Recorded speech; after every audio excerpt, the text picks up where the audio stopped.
Welcome to Indiana Sports Beat Radio, brought to you by the Hard Truth Distilling Company in Brown County, Indiana. So for the thousands in attendance and the millions watching around the world,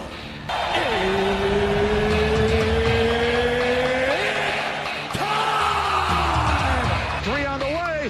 Oh! It went in! It went in! And Indiana wins the ball game! Know your role and shut your mouth, you jabroni! Float game for the win! Ayler's gone. Goodbye. Touchdown, Indy. Woo! IU America. They got a football team now. It's pretty simple. I win. Google me. You know that I'm the cream of the crop. Now, from the Hard Truth Studios, here's Jim Coyle. Hey, everybody, welcome aboard another edition of Indiana Sports Beat Radio on this Friday as we are wrapping up the week, sending you in to the weekend. Hope you had a good one, and if not, we'll end it on a good note. Todd, Leary will join us. Alec, Lasley will join us. Zach Osterman will join us. Plenty to get to. Shout out to Mr. Fulton Mraz. He gets to go to the Colts game tomorrow. They've hung up his let's see, what did you want? Hall of Fame winner. They have put up a banner for him. Congratulations to you, my friend. I hope everything goes well. Indiana basketball back to getting on track for their impending season, but they have quite a ways to go. Indiana football, however, they have 1 week from tomorrow when they open up the season against Old Dominion at 2:30 on Saturday. Everybody have their season tickets. Everybody going out tailgating. Plenty of things to do. Speaking of things to do, next Thursday, the Never Lose Hoop golf outing. That definitely is something you should be participating in. Let's see if I can get that up here. I've got to bring that over. But we'll get it the image for those of you that can see it. And if you can't, like for those that are listening on our great radio station affiliates like 97.7 ESPN, the Ref, always the right call. Appreciate you.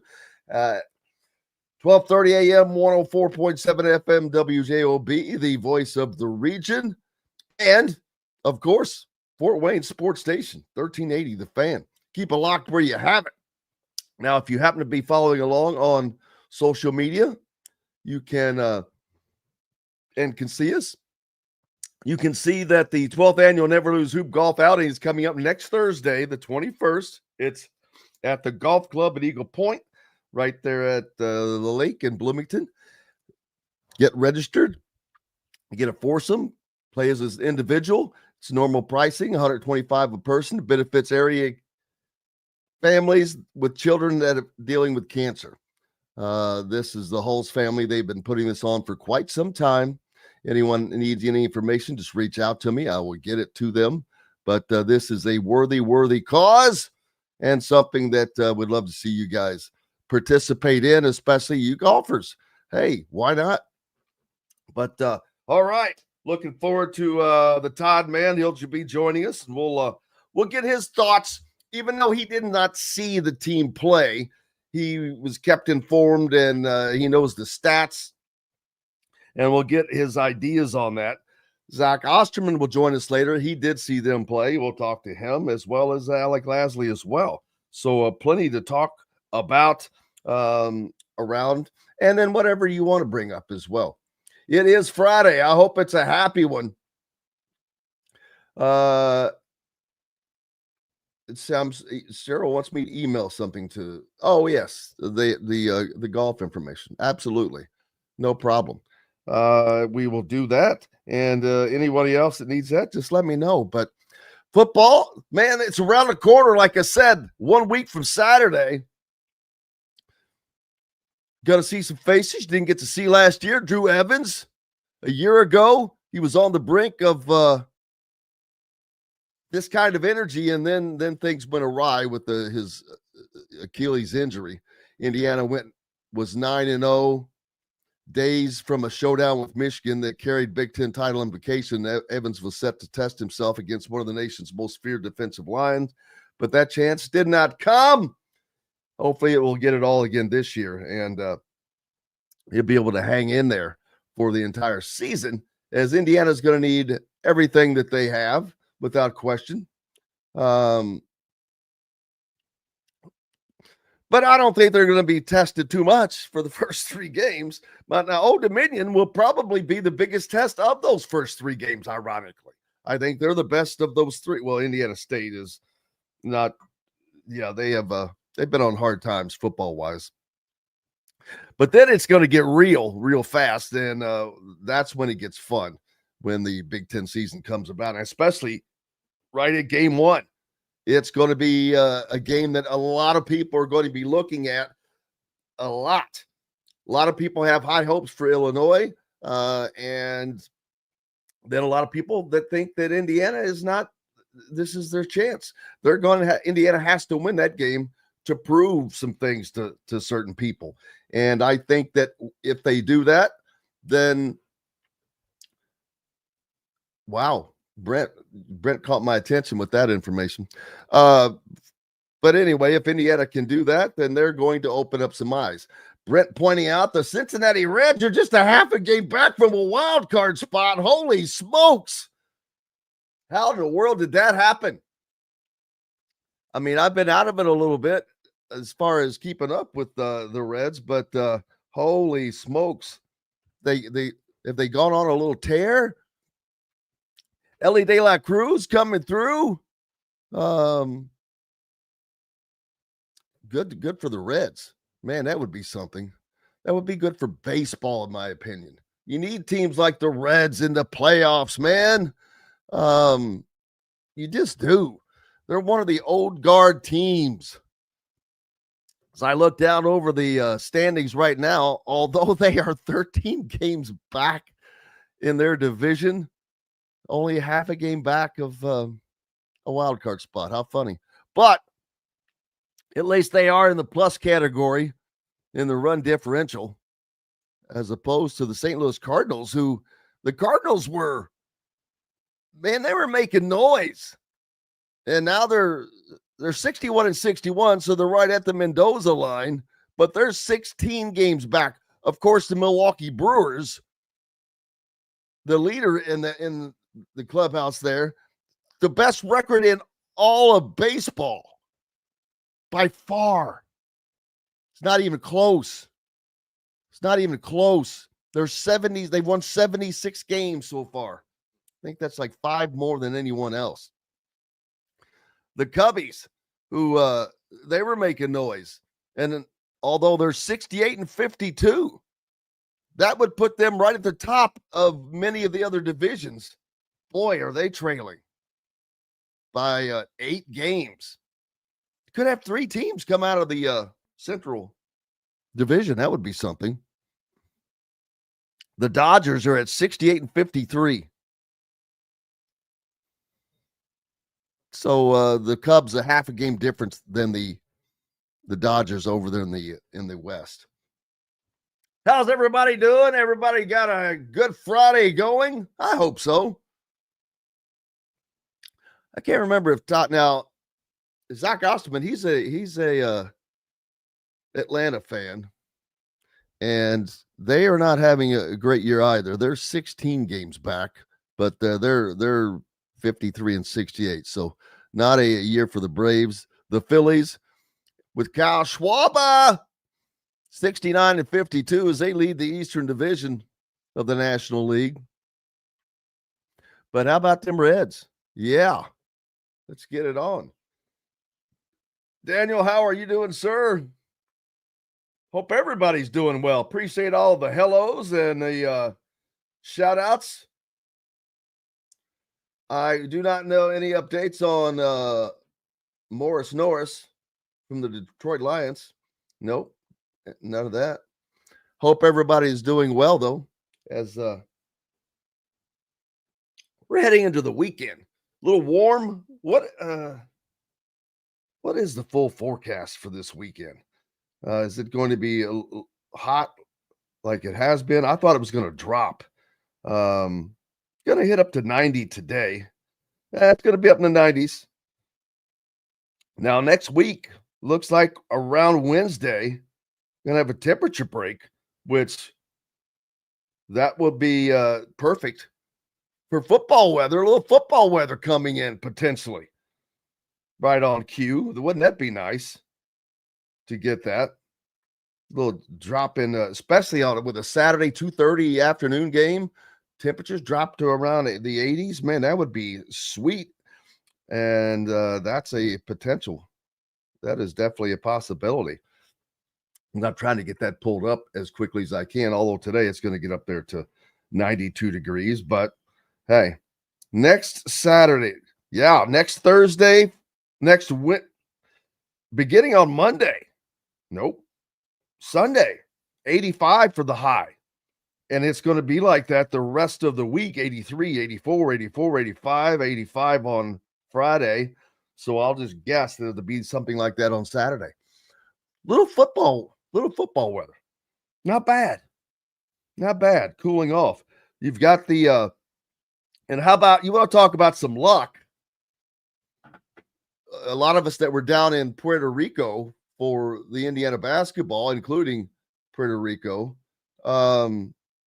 you've got that storm coming through there now. That is that past Puerto Rico already? I can't tell what I'm looking at, but I know it was going to go right by there. Let's take a quick break regardless. When we come back, the Todd father will be with us. See what his hurricane life is like. I'm just living through a hurricane. Back with more Indiana Sports Beat Radio right after these messages from Indiana Sports Beat Radio. Andy Moore Honda is Bloomington's #1 Honda dealer for a reason. Buy a new Honda and get a 3-month break from car payments. That's right, no payments for 90 days. That includes the all-new, all-electric Honda Prologue, and you get it for just 0.9% financing. Or the 2024 Honda Ridgeline Black Edition or the Honda Accord LX, both for just 1.9% financing.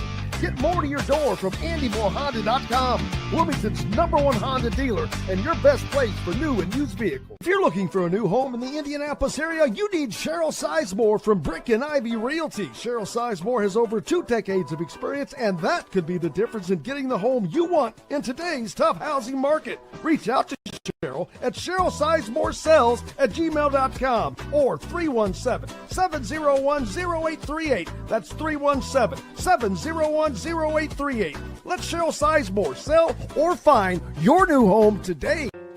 Located on 325 acres in beautiful Brown County, Indiana, Hard Truth Distilling Company is the biggest and the best craft distillery around. While Hard Truth is already known for producing internationally awarded whiskeys and spirits like Hard Truth's sour mash bourbons, sweet mash, and hard road ryes, as well as their cinnamon vodka and the always popular toasted coconut rum. Hard Truth Distillery offers so much more.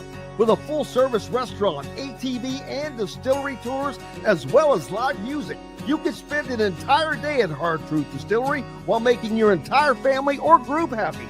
And that's the Hard Truth. Hard Truth products are available across Indiana, as well as many other states. So no matter where you shop, if they don't carry your favorite Hard Truth product, tell them you want the truth, the Hard Truth. Hard Truth Distilling Company encourages you to enjoy all of their products responsibly and to never drink and drive. Welcome back, Indiana Sports Beat Radio on this Friday, and that means the Todd father joins us. How are you, sir? I'm great. How about yourself?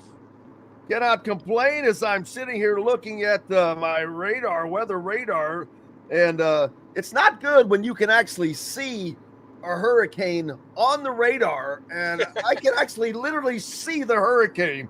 The reason I was looking at it is because we're very fortunate, having just come back from Puerto Rico. That's right down there, and I'm like, whoo, good thing we got out of there. But speaking of a hurricane, man, Indiana basketball, I know you did not get to see it. I tried to keep you informed with numbers and stats, and right. I know you got to see a lot of that. The one thing that I kept thinking, though, was laughing.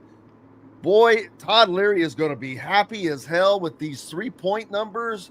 Not only the number-wise are they correct, or where I think you'd like to see, but boy, they can shoot the ball.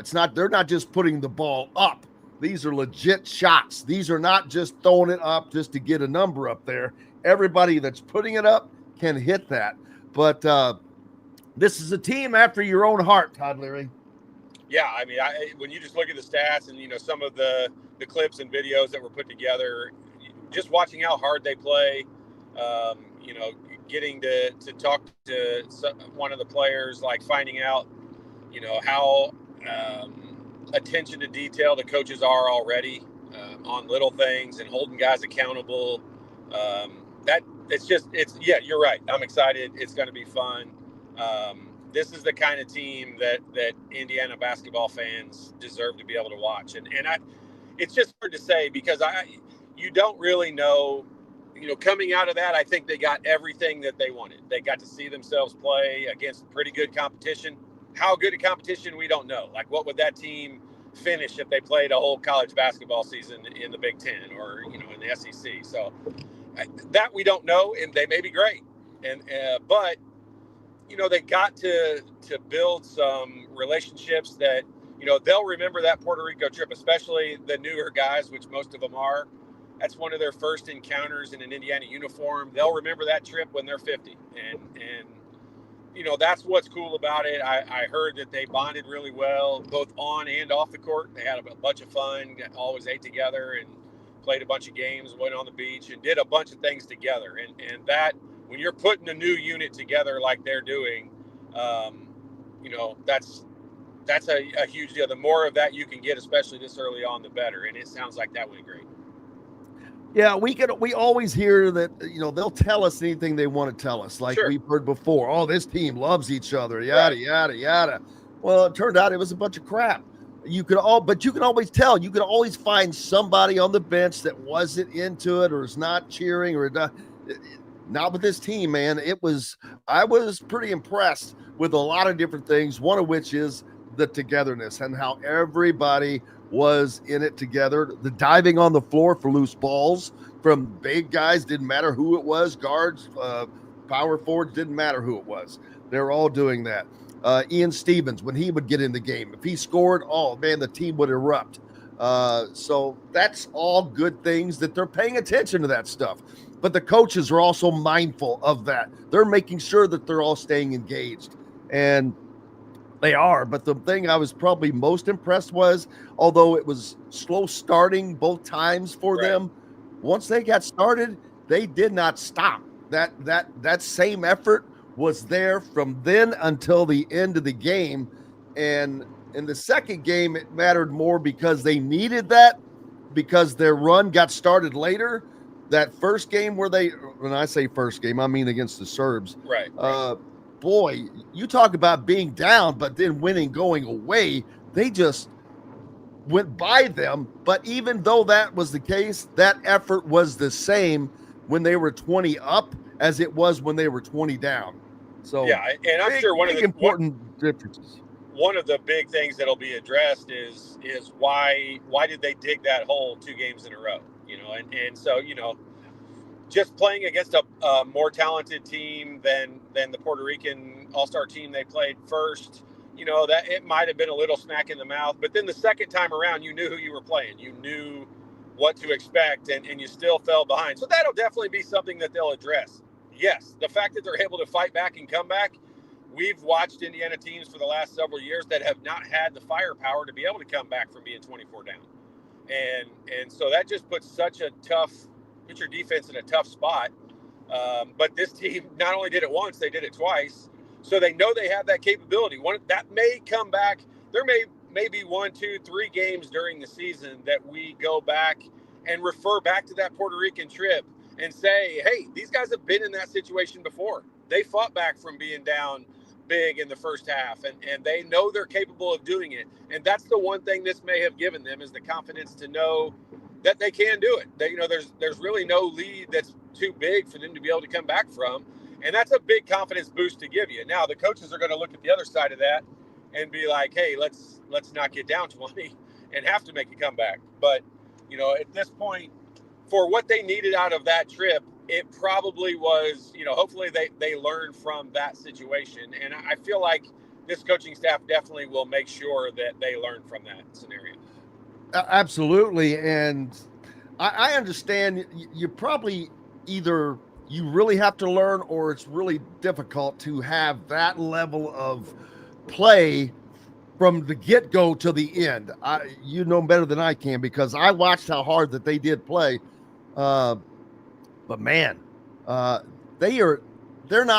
teams are not going to enjoy playing Indiana this year. Well, and that's where the depth comes in. And what you're saying, it's been funny over the years because college basketball has changed a ton. And I'm not saying it's changed for the better or worse. I'm just saying it's changed. And the offenses that are run now are more pro-style, pro-set offenses. That's not just Indiana. That's not me ripping the coaching staff. That's pretty much all across the board in college basketball is they run pro-style offenses. And that being said, they're slower paced. Like there's a lot of standing around. And so when you say you don't know if this team's going to be able to play with that same level of intensity, yeah, their depth should put them in a position that you do play that way. And that's, the Pacers are an example of that. Our Indiana teams back under Coach Knight, like he didn't let us take it easy because we only had, 5, 6, 7 guys that could play.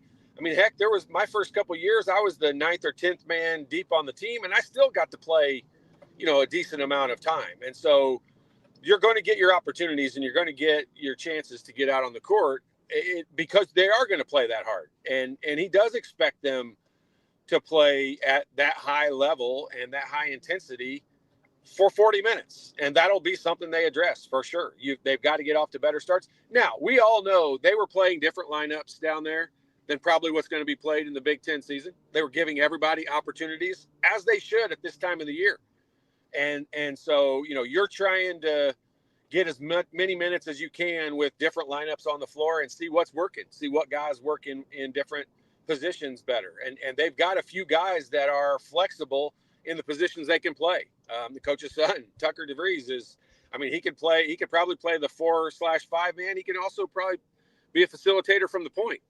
And I think Trent Sicily is going to fall into that category. His tutelage underneath, he's kind of a spitting image of Tucker DeVries, which is a great thing to be. And so, he's got a great opportunity to learn from him in his freshman year. And you got a guy that's got that many minutes and logged that much success under his belt. All these guys are going to benefit from that. But you have the opportunity for guys to play different positions. And that's what I think they were able to learn some more about these guys on that trip.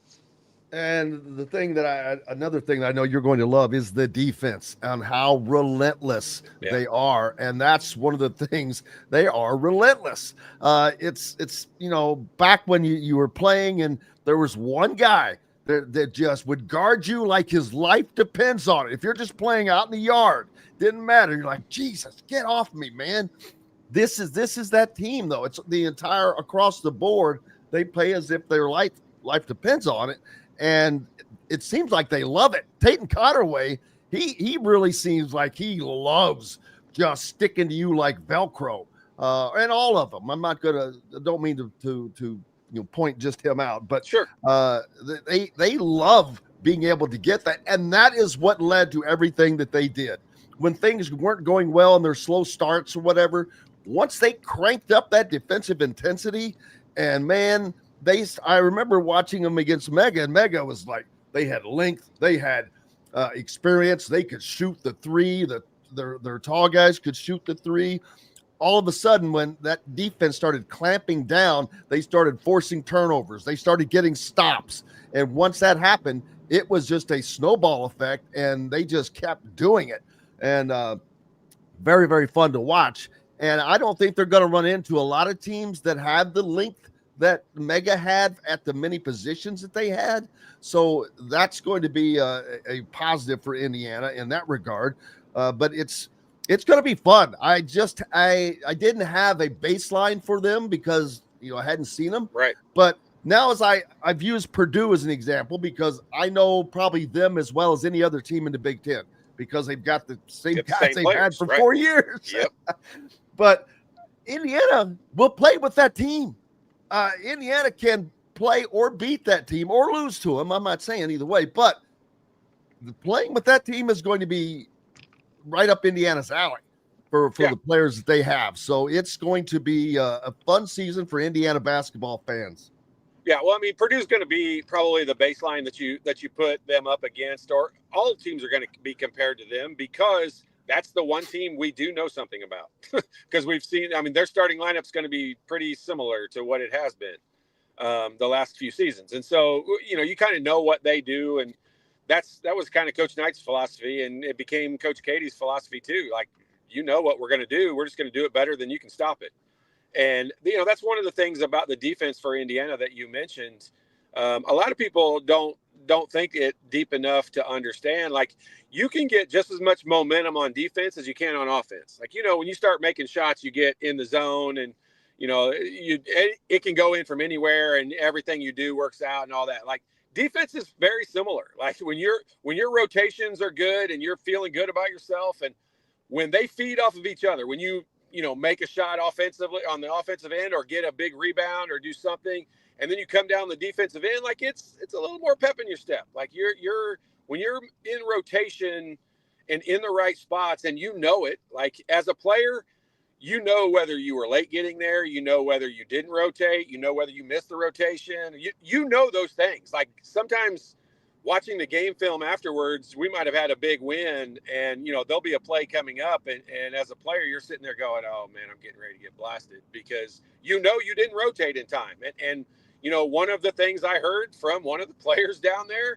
was, you got yanked out of the game for missing defensive assignments and rotations. And that's a different Indiana than we've seen in the last several years. And yeah, you're right. I am excited to see that. I'm excited to see guys. I don't want guys to get in trouble. Like, that's not my point. I want the opposite. I want them to know what they're supposed to do and do it, and work really hard at doing it. You're always going to have circumstances where a good offense is better than a good defense. Always. I've always said that my whole life. You can play the best defense in the world, and the guy hits a good shot, and there's nothing you can do about it. And they're not going to hold teams scoreless, obviously, but they're going to make it very difficult for teams to score every basket. And that is what I'm looking forward to watch. Yeah, and you could tell that this team defensively, man, it changed everything. Both of those games started from their defense. Once they started their comeback, it was because of the defense they were playing, and the fact that so many of the guys are offensively inclined as well. Right. All of them can score. This harkens back to, now I'm not going to say that they have shooters like they had back in your day when you had so many great 3-point shooters, but everybody on this team can shoot. It's just not necessarily set up for them to shoot it necessarily.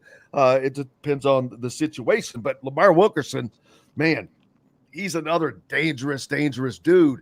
He got the winning 3-point shot. He got, I think, a winning assist, a winning stop. He just did so much in one of those games. He's just, and that's the thing. They're all tuned in. They know what's going on in the game.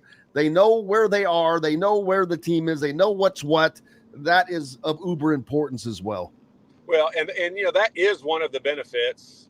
We kind of rip on the negatives of the transfer portal and all that, and some of the disadvantages it puts teams at. But one of the advantages it does give you is, we have basically a full roster full of new players outside of a couple of true freshmen. Everybody has a ton of experience and pretty successful experience. It's not like you just got, guys that transferred in from schools where they didn't contribute a whole lot. Like you got really good players that and that's not just Indiana. Like, the transfer portal provides that for, most of the big Power 5 schools. The mid-majors are the ones that get plucked. Their best players get plucked out of that. And so that's where Indiana does, this portal does help a little bit. You got older guys like Wilkerson that'll walk in, and, he's kind of a leader because of his play from day one. And that will only make everybody else better. And that's where, as long as that locker room, when you get guys that play hard, and then, we've heard Coach DeVries talk about from the very beginning, as long as you get the guys in that locker room that have their head on straight and are all focused on the right things, you're going to get going in the right direction. It might not be as quick as you want, but it's going to happen. And I feel like it's going to be quicker than what we all might have, what we're hoping for. We're hoping it's a quick turnaround, just like the football team had with Signetti. we're hoping it's a big time success right away. Well, I'll be honest with you. I was one of those that I'm like, didn't know how well this team could actually do, because other than Tucker DeVries, there wasn't really a lot of known commodities come in, if you know what I mean. So I was like, I don't know. After seeing them play, what I saw was Darren DeVries got the guys he wanted to get. Right. He got the type of guys. It reminded me of Kurt Cignetti. Same thing last year when he brought in a lot of the guys from James Madison. Everybody was like, well, we'll see if they can play in the Big Ten. Well, 3 of them are All-Americans. No other team in America has 3 All-Americans on defense coming back. And it was the same with this. Darren DeVries got the guys he wanted, and I see why, because they're all good at what they do, and they're all great. They're greater as a unit than they are individually, I believe. Yeah, and that's what you want out of this situation is you want guys that fit within your system. And I think I bring it up every week on the show, but Kansas and Indiana last year are perfect examples of spending the most money and getting the best talent that's supposedly rated out there and just throwing it out on the floor and it not ever really meshing and gelling together. And I think we've talked about it from the beginning. Coach DeVries had a little different philosophy and hey, we don't have to look any farther away. You've already compared Purdue in this scenario, and no team has won more in the Big Ten in the last 10 years than Purdue, and they don't even recruit McDonald's All-Americans, and they don't recruit those top 25 guys because it doesn't fit their mold in their system, and I get that. I understand that more than I understand the old Kentucky Calipari system of give me 5 guys out of the top 20. All freshmen and I'll make it work. And, I think the transfer portal is kind of putting the kibosh on that philosophy and no one really does that anymore because they don't have to. And guys, we're learning pretty quickly. We could throw out names like Dalton Connect and Kobe Brea and different guys like that went from mid-majors to, really high level Power 5 schools and were uber successful at it. And, that's where college basketball is today. And I think this Indiana team got the guy. I think, they probably learned there's maybe a piece or two they wish they had gotten in that trip to Puerto Rico, but I don't think they're disappointed with the effort and what they got out of the guys that they have. No, it's going to be fun for Indiana fans. Hey, let's take a quick break. The Todd father, Todd Leary, is with us from myjumpshot.com. Make sure you go there if you have kids, no kids, or a kid needing to improve your basketball skills. Back with more Indiana Sports Beat Radio right after these messages. Know a team or group needing a fundraiser? Boost Fundraising raises more money faster and offers the most unique and user-friendly online fundraiser in the nation. Your team receives personalized fundraising pages for each team member. Free team-branded promo gifts shipped to each donor. Boost Fundraising does it all. Sports teams, marching bands, charity causes, and community groups. Go to boostfundraising.com and be sure to enter the promo code COYLE, that's COYLE, to receive a discounted fundraiser. Located on 325 acres in beautiful Brown County, Indiana, Hard Truth Distilling Company is the biggest and the best craft distillery around. While Hard Truth is already known for producing internationally awarded whiskeys and spirits like Hard Truth Sour Mash Bourbons, Sweet Mash, and Hard Road Ryes, as well as their cinnamon vodka and the always popular Toasted Coconut Rum. Hard Truth Distillery offers so much more. With a full-service restaurant, ATV, and distillery tours, as well as live music, you can spend an entire day at Hard Truth Distillery while making your entire family or group happy. And that's the Hard Truth. Hard Truth products are available across Indiana, as well as many other states. So no matter where you shop, if they don't carry your favorite Hard Truth product, tell them you want the truth, the Hard Truth. Hard Truth Distilling Company encourages you to enjoy all of their products responsibly and to never drink and drive. Welcome back, Indiana Sports Beat Radio. Jim Coyle with you as always on this Friday. Todd Leary, the Todd father as well. Indiana basketball.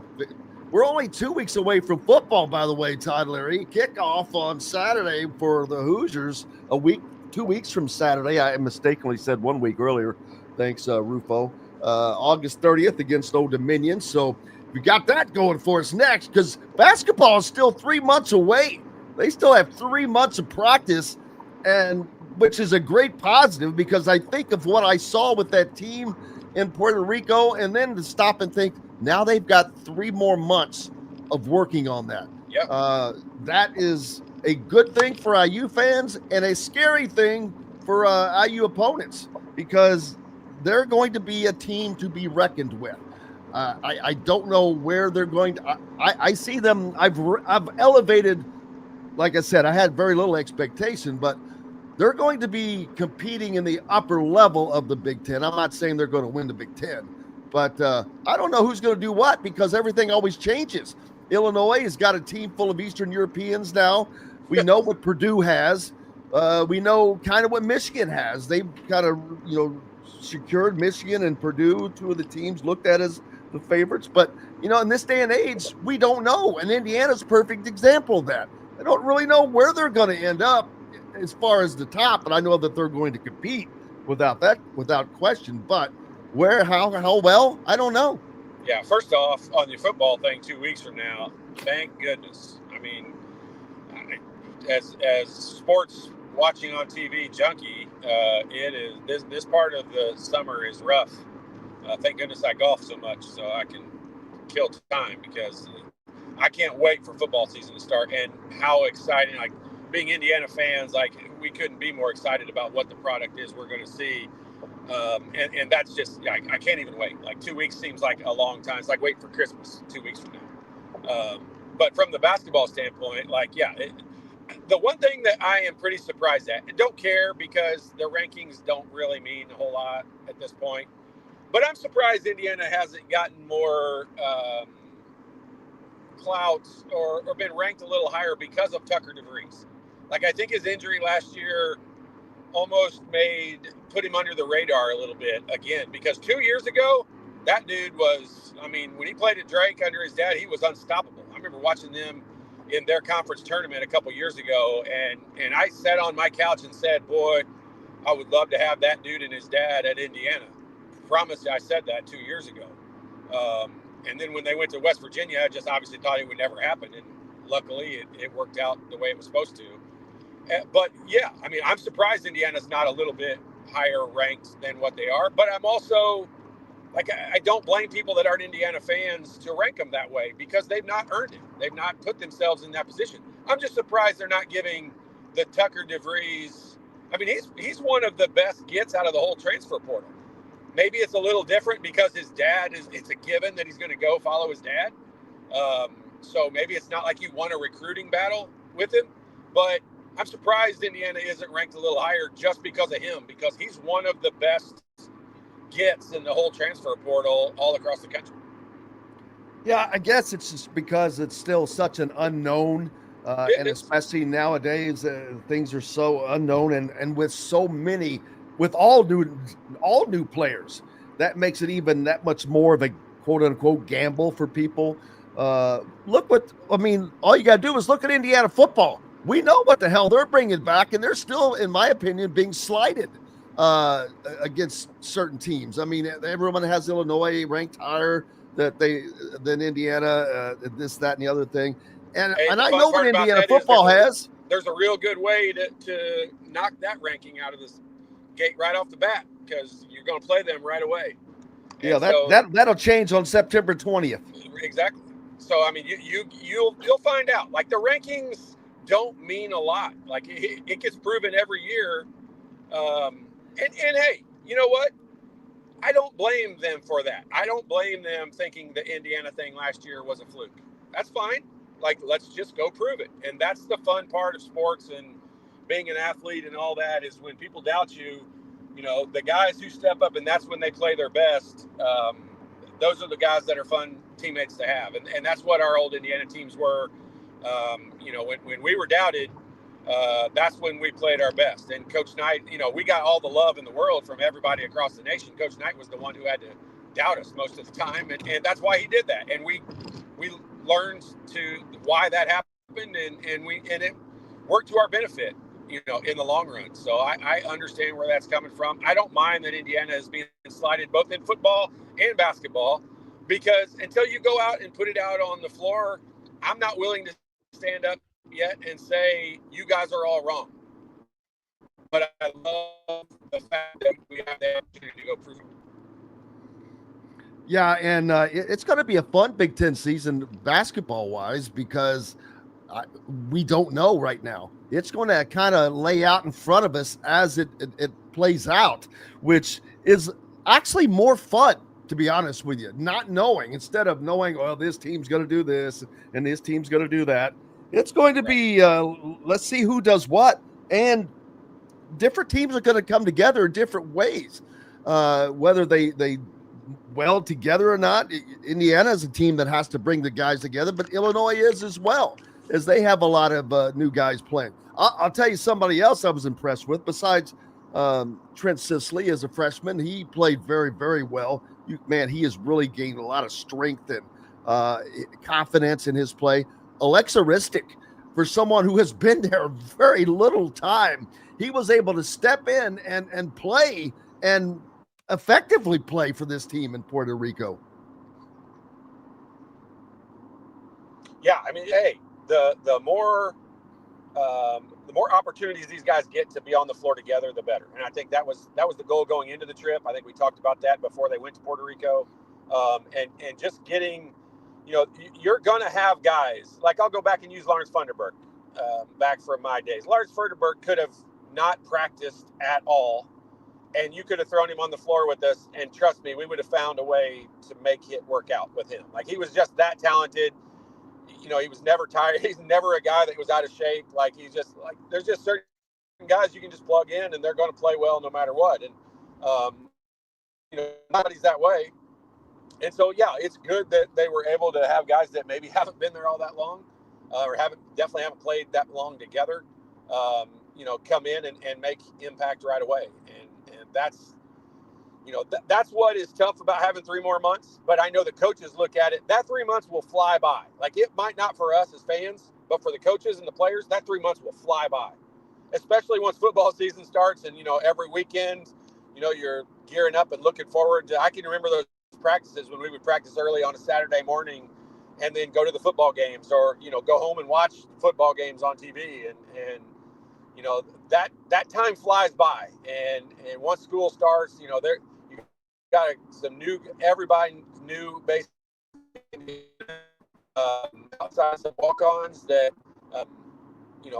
they're all their classes are new. The buildings they go to, their housing is new. Like, everything for them is new. And so, 3 months flies by pretty quickly when everything around you is new. And, you're trying to learn a system, you're trying to learn your friends, you're trying to learn your coaches, you're trying to learn your classes and all of that. So, yeah, this 3 months for them will fly by. For us, it'll creep by. Like, it can't get here fast enough for us. Yeah, and we've got new coaches in it. Mid-McCollum over at Iowa. That's going to be a great matchup, and see Indiana and Iowa go at it. Besides the others, we're going to have some fun times this year watching Big Ten basketball. Yeah, no doubt. And that is one of the exciting things the transfer portal gives you, is, like, generally we would say, hey, if Michigan State we knew what they had coming back, and they added, 1 or 2 new freshmen that are highly rated. Like, you kind of know what they have. We don't know that anymore. Like, it's every team except for Purdue. Every single team except for Purdue is pretty new. Like, that, you don't know what you're going to play against when you're playing them. And so, and they don't know yet either. They may think they know, and they probably know more now than they did a month ago, but the coaches are learning also, and you're learning what players you can get all the athletes and all the great players you want, but if they don't play well together, and there's not, some common bond between them all, it's just not going to work out. And Indiana, Kansas proved that last year, as did other teams, but they're the biggest examples. And I don't think, I don't know it yet, but I don't think we're going to have to worry about that this year. And I've said this a little earlier, but I'll say it again. Right now, Scott Dolson should get just a gigantic slap on the back repeatedly, because if you look at baseball, at football, at men's basketball, women's basketball, soccer, volleyball, swimming, I hope I haven't. From a coaching standpoint, Indiana has never been as strong as it is right now. Agree. Across the board, it'd be hard to make an argument that this isn't the strongest it's ever been. And you can make an argument going and looking across the country, like they're up there. Like from when you rank all of those programs, like they're up there. And so yeah, Dolson has to get an enormous amount of credit for that, because look, we weren't there a few years ago. I think we all recognize that. The Mike Woodson, Thad Matta, Dane Fife experiment that happened, like that failed. Like I don't think anybody can question the fact that failed. And so, there was no opportunity for another swing and miss, or even swing and hit a single. Like Indiana needed triples and home runs, and they got it in football. They already had it in soccer and baseball and a lot of the women's basketball, a lot of the other sports. But basketball, I feel like they at least hit a triple, and hopefully it ends up being a home run like Signetti. Without question. Now, so I mentioned earlier, Indiana basketball now has 3 more months, really, basically, of going back to the grind. And it probably stinks to know you have that long before you actually get back into playing somebody again after this Puerto Rico trip. But on the other hand, it's like, wow, how much better can they continue to get? And that's just before the season starts. But when you have that long, I know you said it'll fly by for the players, but boy, when you're out there and you're gassing it every day, it doesn't seem like it's going to fly by, I'm sure. Yeah, but it's not. Like they're not going to go 7 days a week for the next 3 months. Like, they'll start that more in the early October range. They'll start practicing every day and having 1 day off a week. But for right now, they'll work hard when they work, but they'll have some time off. And we had a lot of really hard practices and days in those early days of school, when school just starts, late August and September. But I mean, they let you get acclimated a little bit. And I know the staff is cognizant of getting these guys comfortable with their surroundings and environment, and getting used to Bloomington, and knowing where you should go and stay off of Kirkwood at night and all of those things. Like, they're learning that. And so, that 3 months, believe me, it doesn't sound like it'll fly by, and the first couple of weeks of it prior to school starting probably won't. But once school starts, it'll fly by for them. It won't for us. Maybe because of football season it will, but it'll fly by for the players for sure. And watching football, especially now that Indiana has a football program that is worth watching, does the football team take anything from that?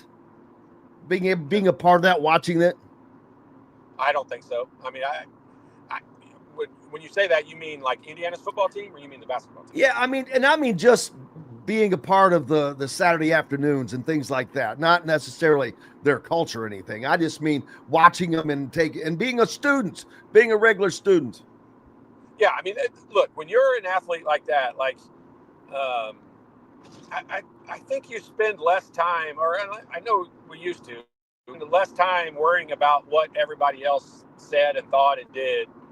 Like, you don't care about that as much as what I think the average fan thinks that you care about. Now, we didn't have social media back then, but I mean, I know everybody tells you, hey, players would be better off if they stayed off of social media and all that. I mean, yeah, there are some players that's probably true about, but on the flip side of it, I don't think these guys sit around and read their clippings all day, every day. Like, they're more worried about what the coaches want them to do and what they need to do to get on the floor and get more minutes. And the football team's the same way. Like, I think those guys, yeah, they want to be a part of, Indiana was the talk of the town all across the nation last year. And these guys want to be a part of that. These guys were not a part of that. Even if you were on the team last year, it's a whole new season. So last year's done and gone, and it's time to start over and do it again. And starting over sometimes can be tough, and you got to get off to a fast start. And this football team needs to get off to a fast start. And I think they will. I think they're built for that, but and their schedule is set up for that. But they need to do that, and you got to go do it out on the court. You're on the field. You can't just talk the talk anymore. They're 2 weeks away from having to walk it. I can tell you one thing. I'm fairly confident you will not see any videos coming from IU basketball of players dancing. I mean, Yeah, I've got to be honest with you. I can't get that image out of my head. I really can't. I know. It's very, and But especially after what you saw on the court afterwards. Nowadays. I agree with you. I don't know that. I don't see that come from this team. I see more business minded. I don't disagree with you, but I also don't know their personalities well enough to know whether that might be a thing. But we'll see. I hope you're right. And I understand. You're right. I mean, it's a different, because my mind is not where theirs is, and my view of social media is not what their view of social media is. Exactly. My reasoning for using social media is not what theirs is. So I get it. I understand. It just, boy, that's the just grumpy still old man. Get your ball off my lawn. All that. Like I know we are in that category, but I wouldn't judge these guys if they did do it. My problem is, Coach Knight beat this in our head. Is that's fine for you to go do that, but you better not make any mistakes. Because the first time you make a mistake, I'm bringing that up, and we're going to talk about it, and I'm going to make fun of you, and I'm going to call you out on it. And so that was the reason why we would never have done stuff like that. They probably would not have even told us. I mean, the assistants probably would have said, "Hey, don't post stuff on TikTok or whatever it is you're doing," and all that. But they probably wouldn't have had to have, because we just probably wouldn't have done it. But right. I don't judge the kids that do it now. You're right. They have different goals and thoughts in mind.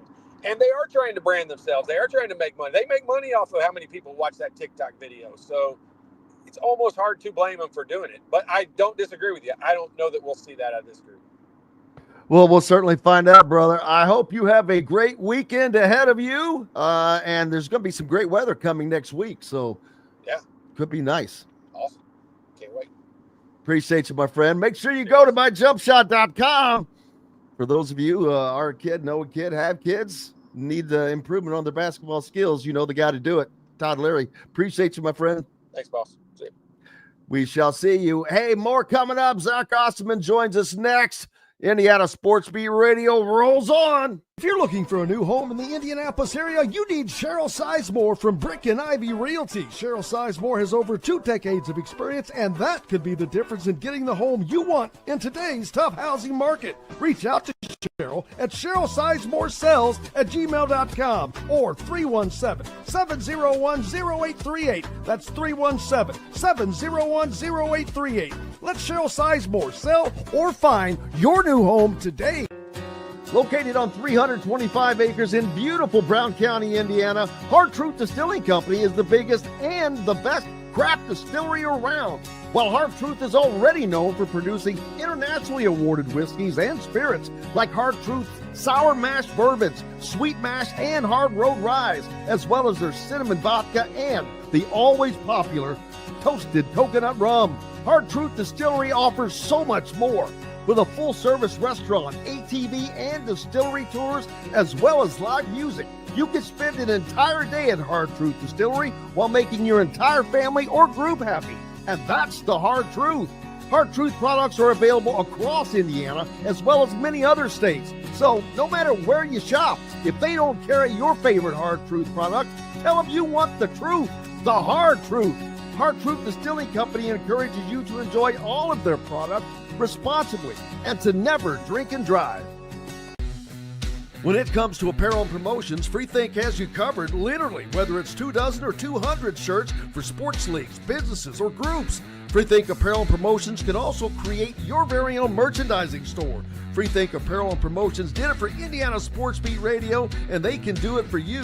Whether it's screen printing, embroidery, digital printing, promotional products, vehicle wraps, or anything else under the promotional line. See what FreeThink Apparel and Promotions can do for you at freethinkapparel.com. Welcome back. Indiana Sports Beat Radio coming to you on this Friday. Yes, I love saying that all the time. Zach Osterman should be joining us here shortly from the Indy Star. He was also down in Puerto Rico.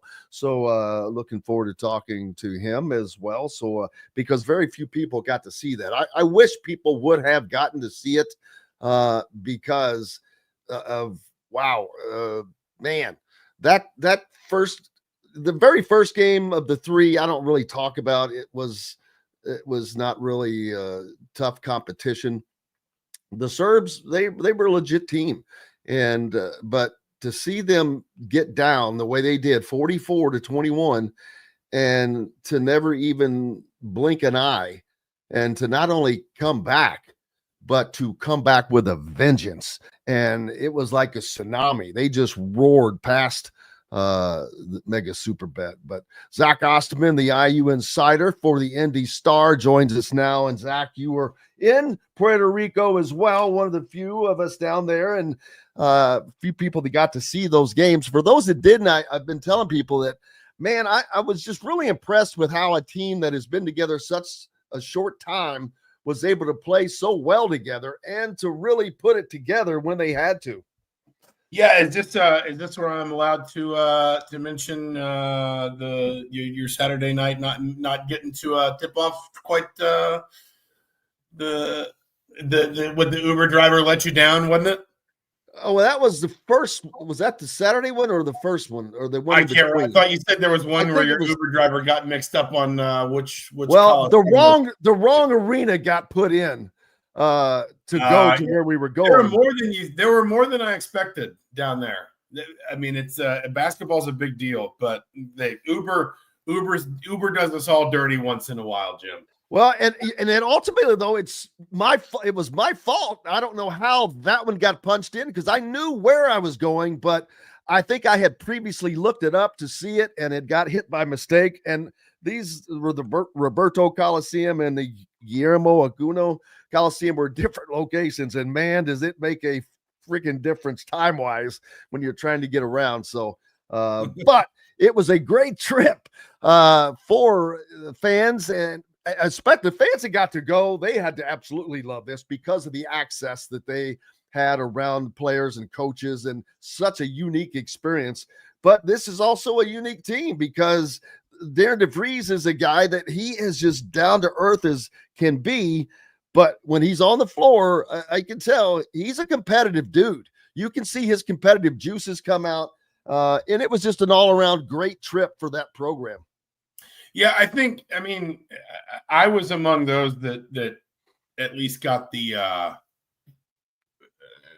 impression that in the round, the games were the thing that maybe mattered least to Indiana. Not that they didn't matter, but that if you sort of separated the preseason tour into three big things, the practices over the summer, the chance to take the team away as one unit together for a whole week of team bonding and chemistry building, and then the games themselves, that the games were maybe number 3 on that list. I don't think they were number 3 on that list while they were going on, if that makes sense. I think once everyone got into that setting, suddenly the games started to mean more. Suddenly the games were, that it was a lot more intense. That was what everyone was sort of into. And I think that brought out the best in Indiana in some respects. Obviously, let's not sugarcoat it. They were down 20 points plus in both games.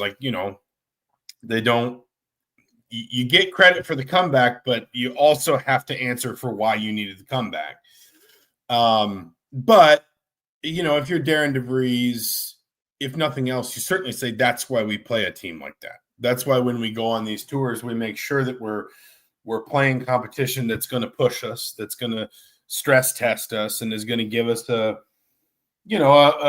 better look at what works, what doesn't, what needs improved, because there's downsides to the physical demands of doing this. You're basically doubling the practice time that your players are having to go through in the summer. So you're starting that physical wear and tear a little earlier, and that's going to maybe change a little bit how you handle August and September.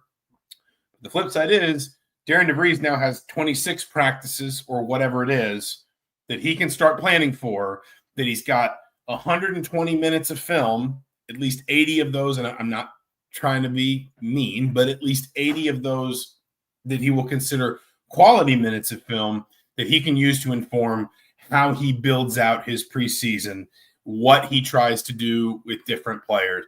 And I think, getting those looks, getting an honest look. That's probably the best way to put it. Getting an honest look is probably the most valuable thing that could have come out of those games. And I think Indiana got that. Absolutely. And they got to see a lot of virtually every player in every position as far as being down, being this, being that, having to play defense, having to do that. They got to stress the players in virtually every way, offensively, defensively.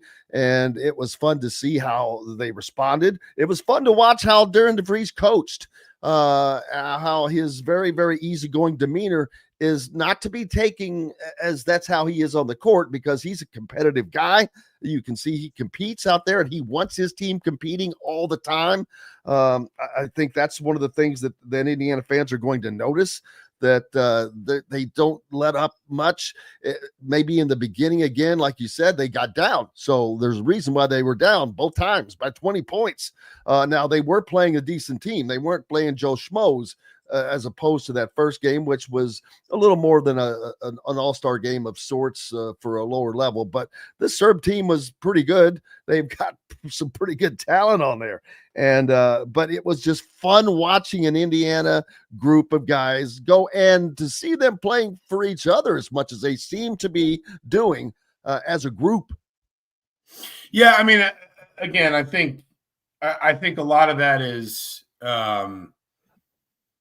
I think a lot of that is ultimately going to, when I say serve Indiana well, like, I mean, that probably seems obvious, but I do think there is a lot of value in also just like replicating, hey, this is what huddles are going to be like when, you know, this is how coach changes on game day. This is what he expects. This is why, you know, all those demands for energy and all that stuff. Well, that's how that translates in the game. And why we do it over here in practice, so that when we have to pull on that thread in the game, it's there. And again, I don't know if that stuff seems obvious to some people, but I think sometimes it is. I think it is sometimes. What is the word I'm looking for?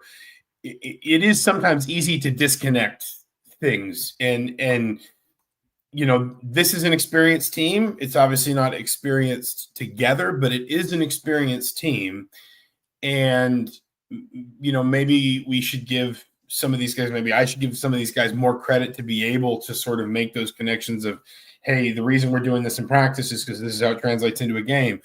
But again, nothing simulates it.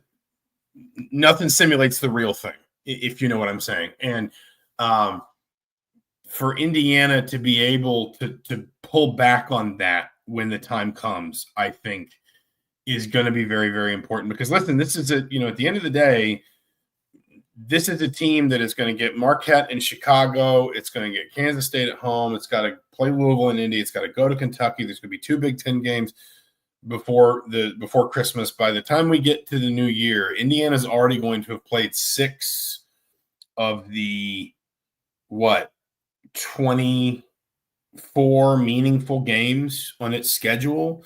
That's a quarter of the games that, let's assume Indiana doesn't slip up somewhere else. That's a full quarter of the games that are going to decide whether or not Indiana is an NCAA tournament team.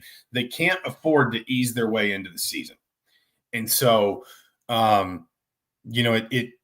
have got to be ready to kind of just hit the ground sprinting a little bit. And I think a lot of we can talk about what shows up in the box score, but I think a lot of the game-to-game experience will do this team a lot of good. Yeah, and that's a great point you make with that quarter of those games, meaningful, important, impactful games coming by January 1st. This is also an opportunity where we've seen in the last few years they have not taken advantage of to add to their postseason potential resume. And this is an opportunity where I think that this team will what they do with those, we don't know yet. I can't predict that. I'm out of the prediction game, but they have an opportunity to really kind of set themselves up for an easier path in that regard as they go forward in a still yet unknown Big Ten. No, I mean, I think that's very fair. And again, I think that's where you want an honest look at yourself. You want to know what it looks like when your lack of size becomes a disadvantage. You want to know what it looks like when you've got to face a big that, first name was Lazar, and I don't remember his last name, but they had a 7-footer who could shoot threes, and it was a problem for Indiana. And you won't face one of those every single night, but you'll face enough of them. Now you know how to do that. DeVries talked about in the third game, they went to some 5-way switching. They hadn't even really worked on that yet. The idea that you switch every single screen. Well, that's something that if this team can do it, is going to be really valuable, because that is something that mitigates size disadvantages. If you switch every single screen, you don't wind up in a situation where, obviously you can wind up in a situation where guards are trying to defend bigs, but the flip side is you don't wind up in a situation where you're constantly struggling with ball screen actions. And you're constantly winding up with a big chasing somebody over a screen, under a screen, losing their man, etc. I mean, these are all sort of micro examples, but it's why this is valuable in the long term. Absolutely. And getting to see these guys play together in stressful situations already that far ahead of the season, down 44-21, down 20 in the other game. They had different guys playing through that and come back. Different situations. That first game, they came back with abundance, but they had a lot more time to do it. The second game, the Serbian team was able to kind of hold that lead later into the game, but it put Indiana yet a different situation to where they weren't up by 20, and that game went down to the last second, and they won it on their last offensive play, and then had to get a stop. That's again, boy, these are some great learning lessons early for this team. Yeah, and I think this is where I caveat some of this when people ask me about it. I say, number one, remember these games are played on 24-second shot clocks. So naturally the game was just going to move differently. If Indiana's down 22 in a Big Ten game, that's going to be a lot harder to eat up because college games just move slower. And it part of why, especially that second game, but even the third game to an extent played out the way it did for Indiana, they had more opportunities because of the 24-second clock. The other thing I also say is you don't know where Mega is in their preseason preparation. My understanding is that roster turned over a decent amount. I think I read somewhere 4 or 5 kids to college scholarships. Obviously, there's still NBA talent on the roster. I'm not saying, people have asked me what's the level. I said I would guess at a minimum that team wouldn't finish last in the Big Ten. And so you're at least playing maybe a really good mid-major team, maybe a lower end high major team, maybe better. Maybe I'm underrating them, but you don't know where they are in their preseason preparation too. So, for example, in game 2, a little bit less so in game 3, but in game 2, I thought Mega just hit a physical wall. And maybe they'd gotten off the plane that morning. I don't know. Maybe, again, you don't know exactly from what position everybody's in the regular season, broadly speaking, everybody is, they did training or they did recovery this day. They did practice this day. They did scout and travel this day. And then they played the game. You don't know where everybody's approaching these games in the preseason. And Indiana's not going to be fully formed. Mega's not going to be fully formed. And so, that is always going to affect the complexion of these games a little bit. But on the other hand, you talk about that game 3, I thought it was I would be shocked if Mega didn't practice on the Sunday and do some film work and adjust and say, hey, it was demonstrable the difference in the way they were, for example, defending Lamar Wilkerson, and Indiana had to sort of work its way around that in the way that they were defending certain ball screen actions and side screen actions, and Indiana had to work its way around. I don't think Indiana was watching film of Mega on Sunday night. I think Indiana was at dinner or at the beach or whatever. And so this is where it's all a little bit uneven because, again, during the regular season, you can generally count on the idea that every coach does it a little different, but everybody is kind of approaching each game through roughly the same process, right? In terms of practice and preparation, travel, game, etc. You're never as sure kind of what platform different teams are standing on when they come into a game in this setting. But that doesn't mean that we discount everything that Indiana does. In some respects, it makes a game like Game 3, where you talk about that they have to just execute so cleanly down the stretch in that game because every possession winds up mattering. Potentially even more impressive or more encouraging. And the way that you win that game, with those, there's the Ristich floater. Lamar Wilkerson has 2 crucial assists late in that game, and then of course gets the sort of isolation defensive stop in the last second.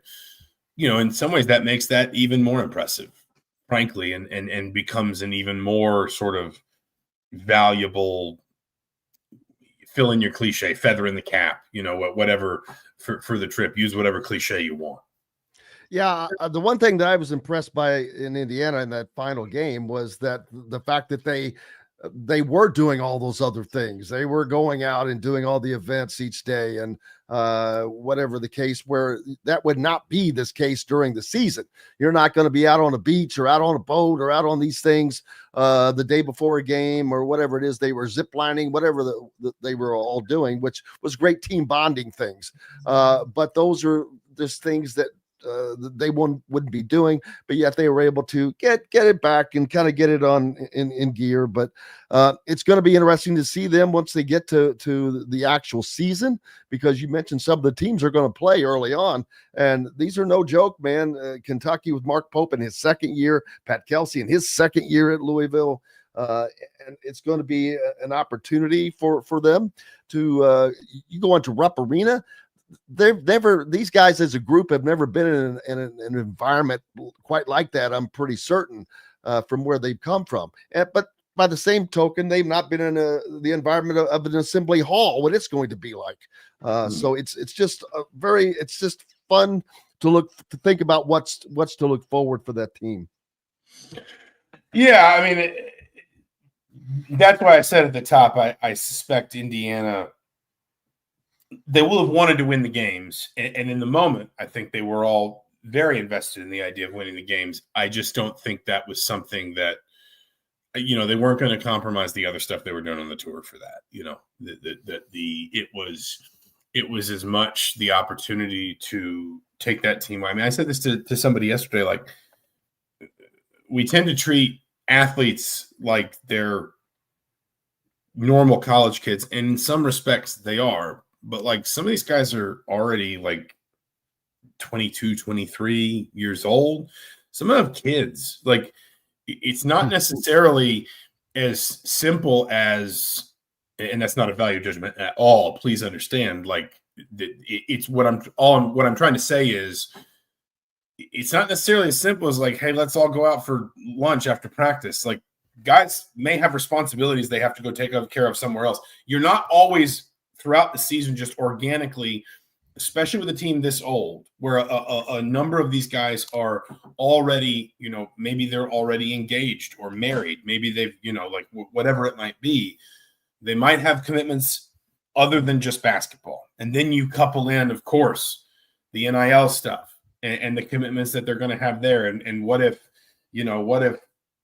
5 days a week, at least one of your players has some kind of NIL commitment. So they, after practice, they have to go, do that. I mean, like it's not as simple as like, hey, let's just order pizza and hang out. Like that's, I think those days are probably gone in some respects for high level college athletes. And the opportunity to get this team away for a week and just say, hey, it's just us. And some families came along, okay, and that's fine. But like, we're going to be out on the boat together. We're going to be taking the food tour together. We're going to be doing the jet skis together. Like that's us. That's us and only us. That that will have been as valuable, I think, in Darren DeVries' mind as the games. And so, yeah, there were undeniably some time. I mean, like I would be shocked if Indiana wasn't at the beach the morning of the Saturday game. You know what I mean? Or on a boat or on jet skis or fishing or whatever. Because I don't think Darren DeVries was going to compromise that time just to – he was going to want to see his team compete and work hard and play hard and reflect all the stuff they've worked on all summer. But he wasn't going to compromise the team bonding, the chemistry building that he can't do to that level anywhere else in the calendar just to try and win a game that ultimately doesn't count. And so that's where, again, I come back to you don't know where different teams are coming at all of this from. It's really easy to say, wow, Indiana looked really bad in that first quarter on Saturday.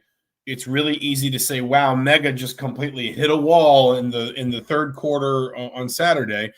But you don't know what there are going to be reasons why. And it doesn't always listen, this doesn't mean that Indiana absolutely got all this right. And we're going to look back in March and say, oh, that was a masterful play. But it's just a reminder that these things are always going to look a little bit uneven, and it's okay to just sort of celebrate the wins.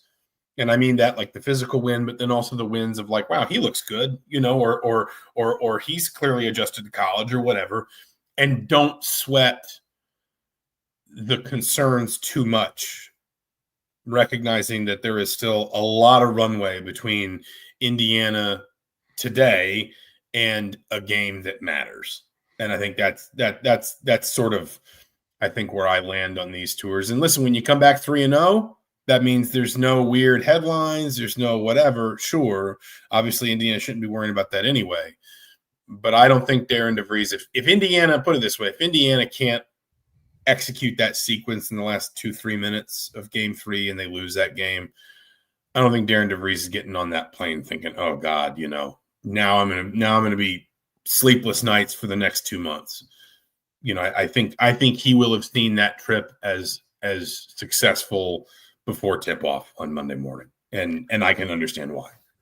Absolutely. I see you have there is another edition of Mind Your Banners out. And what else is up next for you, brother? That's a good question. I mean, just kind of starting to get back into the football swing. Soccer's got a big game next week, which should be, I think, a lot of, or I shouldn't say a lot of fun. I have no idea. I'm not going to be playing it, so I don't know if it'll be fun for. It won't be fun for me. It wouldn't be fun for Indiana if I was playing in it. But Indiana Clemson is about as blue blood as it gets in that sport, and obviously IU is, that the old cliche, they don't really rebuild, they reload. I know they like some of the young pieces they've got, particularly in attack.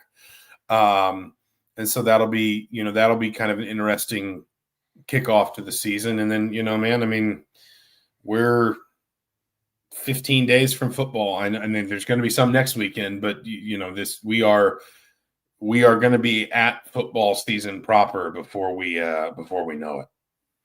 Cannot wait. First 5 lefts. He said he'll be listening and reading a lot of Zach Osterman this season for sure, as you should be. Great job, brother. Appreciate you as always. Absolutely. Thanks for having me, Jim. Good talking to you. Have a great weekend. Thank you. Thank you, sir. Zach Osterman, the Indiana IU insider for the Indy Star, joining us. Up next, Alec Lasley from the Hoosier.com. After we take a break here, next to our penultimate break, we've got more coming up. Indiana Sports Beat Radio, Jim Coyle back after this. The ISC Sports Network is your home for sports content across the Hoosier State. Find us live on TV and streaming or archived on our website and our app. The ISC is your one-stop shop for the content you want to see, including high school sports, college sports, and other great events throughout the year. Subscribe to our streaming service and get access to it all. ISC. Local lives here. Know a team or group needing a fundraiser? Boost Fundraising raises more money faster and offers the most unique and user-friendly online fundraiser in the nation. Your team receives personalized fundraising pages for each team member. Free team-branded promo gifts shipped to each donor. Boost Fundraising does it all. Sports teams, marching bands, charity causes, and community groups. Go to boostfundraising.com and be sure to enter the promo code COYLE, that's COYLE, to receive a discounted fundraiser. If you're looking for a new home in the Indianapolis area, you need Cheryl Sizemore from Brick and Ivy Realty. Cheryl Sizemore has over 2 decades of experience, and that could be the difference in getting the home you want in today's tough housing market. Reach out to Cheryl at CherylSizemore@gmail.com or 317-701-0838. That's 317-701-0838. Let Cheryl Sizemore sell or find your new home today. When it comes to apparel and promotions, Freethink has you covered, literally, whether it's 24 or 200 shirts for sports leagues, businesses, or groups. Freethink Apparel and Promotions can also create your very own merchandising store.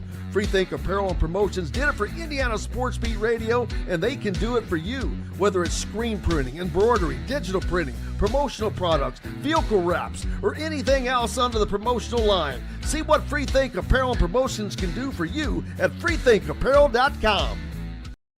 Welcome back, Indiana Sports Beat Radio. Jim Coyle with you as always. Alec Lasley from the Hoosier.com joining us now as well. How are you, sir? Doing good, Jim. How are you doing? I cannot complain. Another week is down. We've hit Friday. That means Saturday follows. And the great thing is there's no football game tomorrow to have to worry about yet. But that is coming soon. Soon enough, there's no doubt about that. One of the things I'm looking at quickly is college football.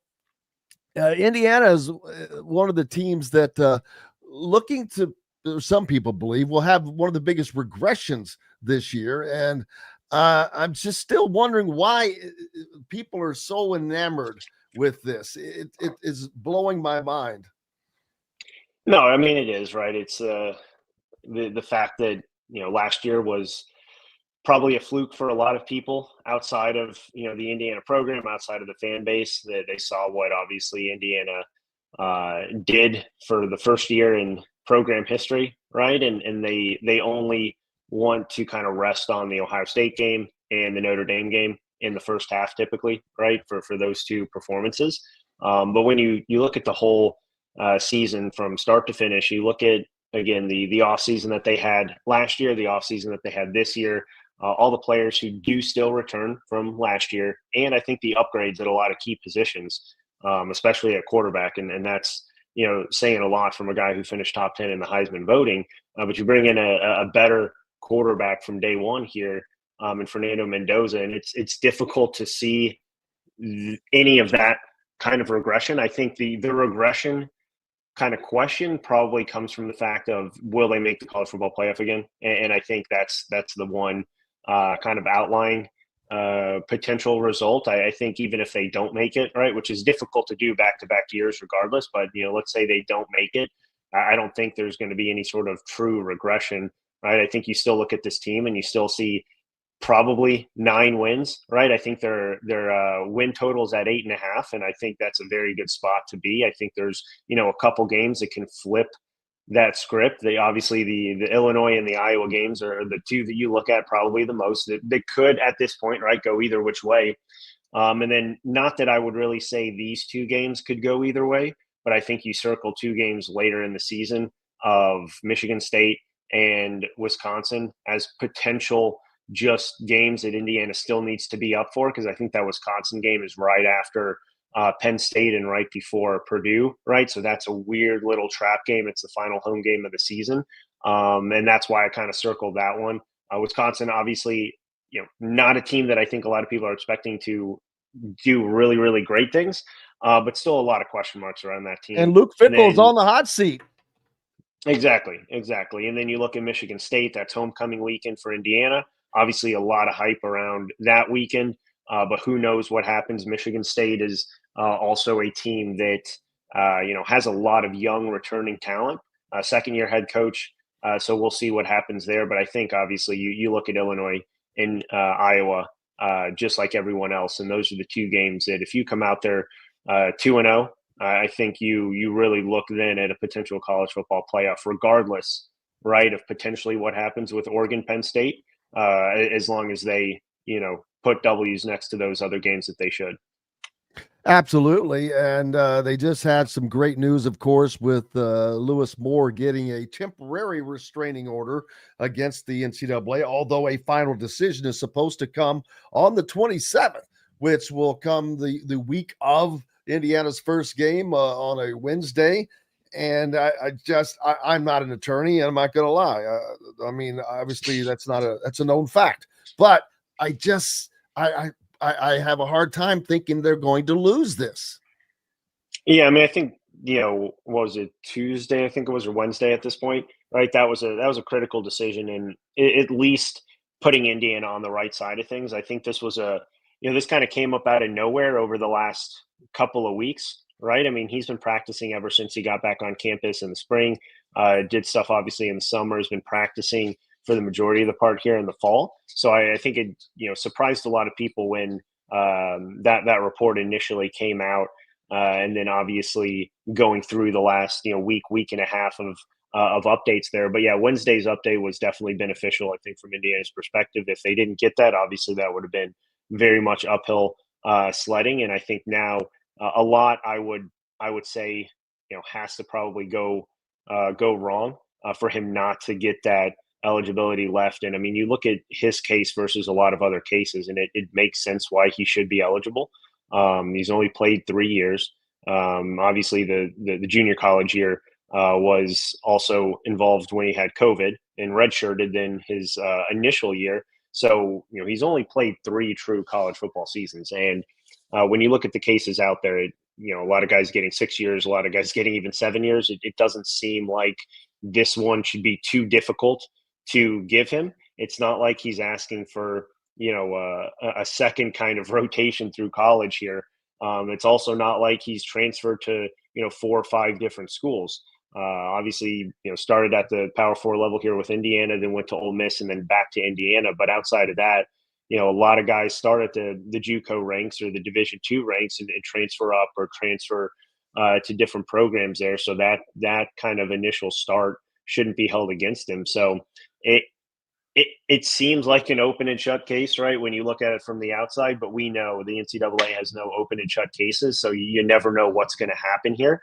But it does seem like, Indiana should be on the right side of this here in 12 days when that final hearing is discussed.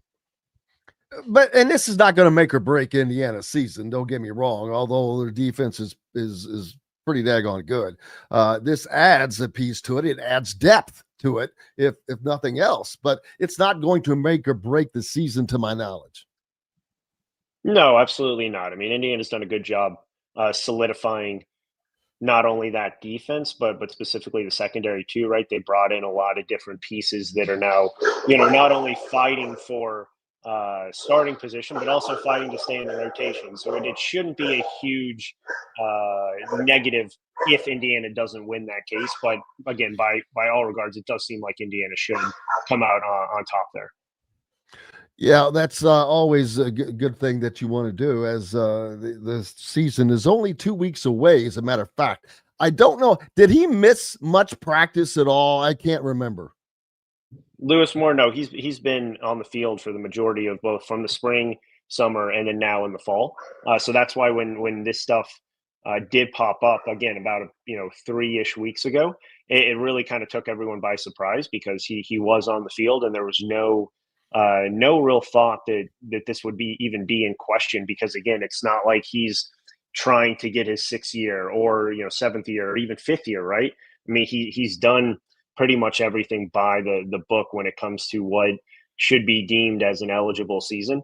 And so that's why I think it was just a little bit of a shock for everyone that this was now coming up again, kind of 2.5 weeks before the first I game don't of the see season. what, and it still blows my mind with all the players out there. Someone just pointed out Bedford on the team is in his 7th year, and there's so many different reasons that the guys have gone that long, why this would become an issue, especially with all of the positive things. He's only been to Indiana and Ole Miss as far as D1 teams. It's just because it's barely outside of his 5-year window. Well, how many of those others are outside of the 5-year window? There's just been zero consistency with decisions that the NCAA has made, and I think that is what has been against them. No, absolutely. And again, yeah, maybe outside of the 5-year window by a hair. But when, again, you look at, he redshirted that 2019 season, didn't have the 2020 season because of COVID. So he's only played 3 real college football seasons.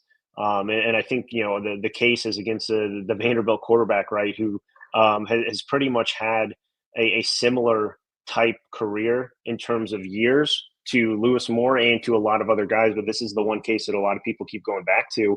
He came in during 2020, obviously had the COVID season then that didn't count against him. But he's going into what would be his 4th season right now playing. So Lewis Moore has actually played less games and less football than the Vanderbilt quarterback. But just because of that COVID season and not redshirting, you add on that extra season to Lewis Moore from a year standpoint. But Lewis Moore still has been on the field for less snaps than that Vanderbilt quarterback.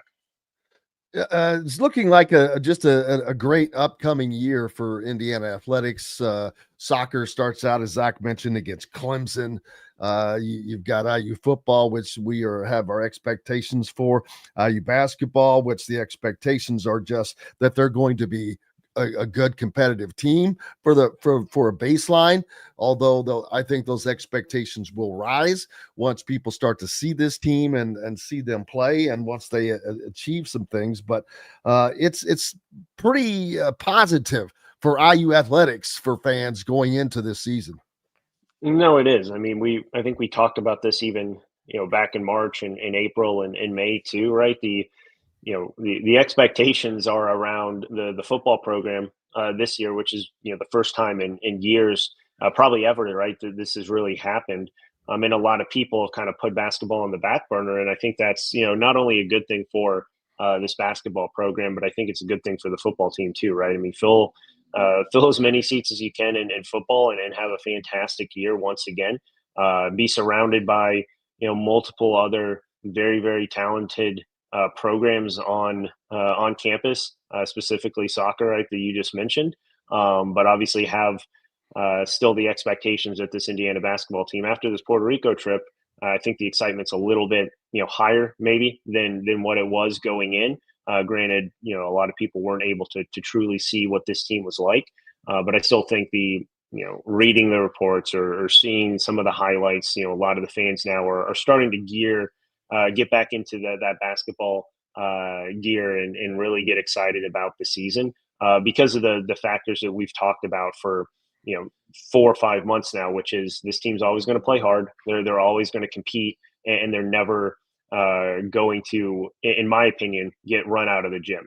They may go down by some big deficits, which is what we saw on Saturday and Monday, but they're always going to find a way back because they play with a lot of pride. And it's interesting because we've seen now this group, this roster be turned over almost every year for the last 3 years. Obviously this year more than the other 2, but this team just seems to play with more Indiana pride than any of those other rosters did, and that's saying a lot for guys who have come from the mid-major level, who may not know really much about Indiana. I know talking with a lot of the players, a lot of them knew of Indiana, right? But they didn't know of what the fan base was like, or they didn't really know what the atmosphere was like being on campus, being surrounded by not only all the students, but just the community in general. And I think, both on the basketball and football side, they've talked about how, the community is just what really separates, Bloomington and this university from other universities, especially in the Big Ten or at the high major level. And I think you're really going to start to see that with a lot of excitement for all these sports, but specifically football and basketball here, again, starting in a couple of weeks.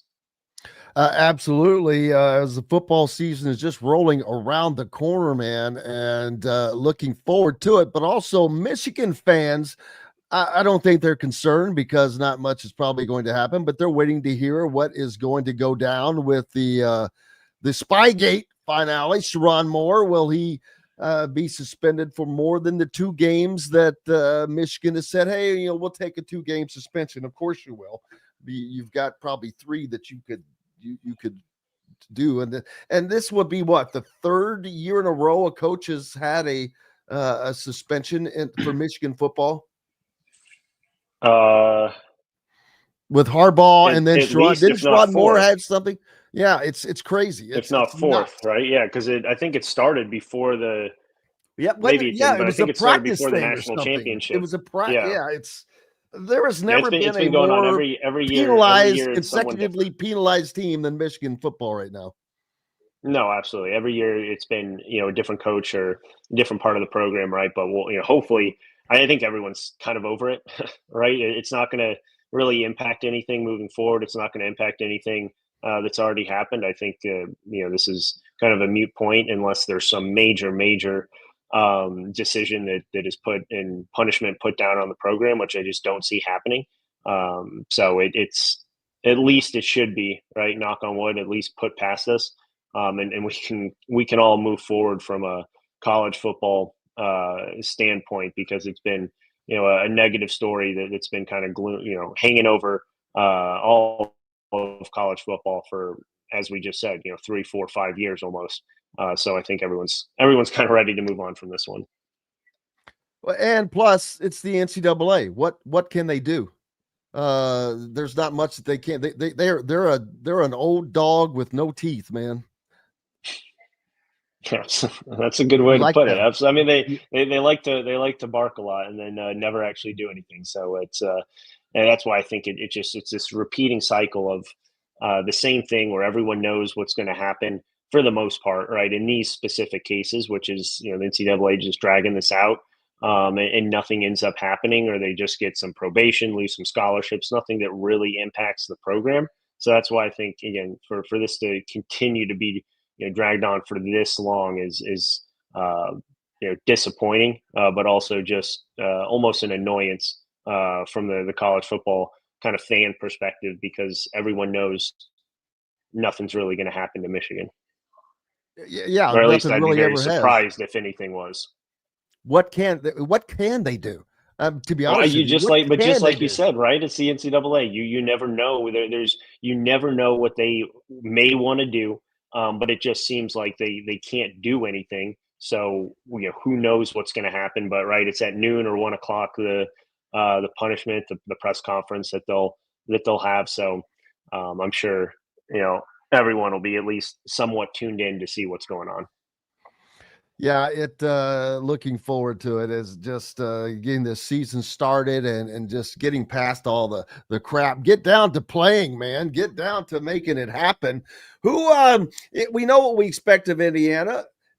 Who of the teams that are at the top? I'm not sure that Michigan is going to. They've got a freshman quarterback, so you've got that. Ohio State is Ohio State. Oregon has to replace their quarterback. Penn State has their guy back. Illinois has their guy back.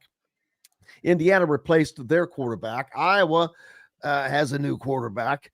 There's just so much new that we don't know what's Iowa going to look like with a quarterback that can throw the ball. That's not something that we've ever seen. So we've got that. Indiana has to go to Oregon. A very unique, not only a unique place, but it's been shown that making that travel, that distance, it can be difficult.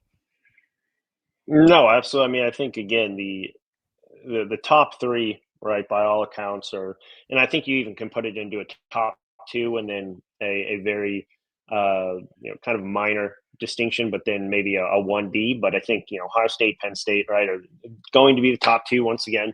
And then I think you throw Oregon in there, but I think there's still some question marks around, kind of what Oregon will look like from that area. Obviously, you have a new quarterback with Ohio State too, so I think they do take a little bit of a step down, but they always seem, no matter what, to just reload. I think some of the coordinator hires are going to be interesting, right, for Ohio State there. So I think there's still some question marks, but they just have so much talent with a guy like. Obviously, Caleb Downs on the defensive side of the ball, and then Jeremiah Smith, right? 2 of the top players, no matter what position, no matter offense, defense in the country. So that's difficult, right, to scheme against. But I think the second group is the interesting one, right? Because you have Illinois, who a lot of people are already kind of penciling in almost to the college football playoff, and I think that game against Indiana is going to decide a lot for specifically Illinois. And then you obviously have Indiana there. We've talked about them from what they can do from a scheduling standpoint. If they go 2-1 in that stretch, weeks 4 through 7 there, I think that's a critical step in the right direction to not maybe making the college football playoff, but being, again, top 3-ish, top 4 in the Big Ten, which is still a very, very strong conference from top to bottom. And then I think the two kind of question marks in potentially that second group are Michigan, maybe Nebraska, right? I think we talk about Nebraska, at least from a national standpoint, almost every year. And is it going to be their year? And they're always right around 500. I think, this is probably the one year that you look at them and you say, all right, with, Don Raiola, are they able to take that next step? It seems like this would be the year that they are. They have, from what I remember, a pretty decent schedule. I don't think they play Ohio State. I don't think they play Oregon either. So, you take two potential losses out of the equation there. So I think it's going to be something that, outside of those, 5-6 teams, is there really another team that steps up? Iowa, again, is that one that we've talked about that may, but still, going to be vastly different than what the Iowa of the last decade we've known to take the field on. So it's going to be an interesting Big Ten season. I really do think that, Penn State has everything at their disposal right now to be that team, not only in the Big Ten, but around the country. But, a lot of people are going to continue to look at James Franklin and ask if he's going to be that guy who takes them there. I was just getting ready to say, is James Franklin still the coach? Yeah. So between that and I know it seems to be very much split on Drew Aller from around the country, if he's that guy or if he's just a very good quarterback. All he had to do was manage things last year. He never had to do anything. In his defense, right? I mean, they have had very, very poor wide receiver production for the last couple of seasons. They go out and get some big time players in the portal. They bring back their running back room. They have obviously always a very, very good defense. I mean, they have on paper definitely the team and the proven quarterback to do it.